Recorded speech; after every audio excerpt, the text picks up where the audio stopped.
সচিবালয়ের কাজে কর্মে আজও ছিল স্থবিরতা। গুরুত্বপূর্ণ মন্ত্রণালয়ের ও বিভাগের সচিব ও সিনিয়র কর্মকর্তাদের মাঝে বদলি আতঙ্ক। সচিবসহ অনেক সিনিয়র কর্মকর্তা আজও অফিসে আসেননি, আর বিক্ষোভ করেছেন বঞ্চিত অনেকে। বিস্তারিত আনোয়ার হোসেনের রিপোর্টে।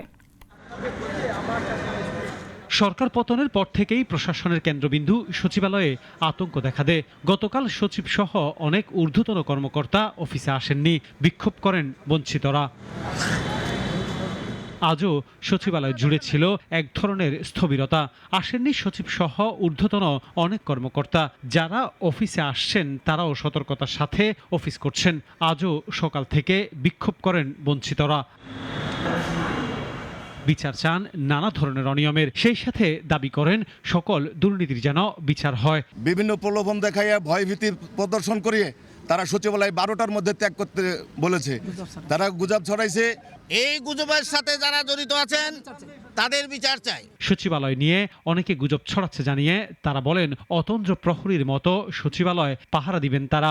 অতন্ত্র প্রহরী নাই, আমরা এটাকে সুরক্ষা দেওয়ার জন্য পাহারা দিব। আপনারা সকালে প্রস্তুত আছেন? কোনো বিভ্রান্তি গুজবে কান না ছড়ানোর জন্য আমরা অতন্ত্র প্রহরী হয়ে আমরা আমাদের সচিবালয় পাহারা দিব। সচিবালয়ের সকল কর্মকর্তা কর্মচারীদের আতঙ্কবিহীন কাজ করার আহ্বানও জানান তারা। আনোয়ার হোসেন, নাগরিক, ঢাকা।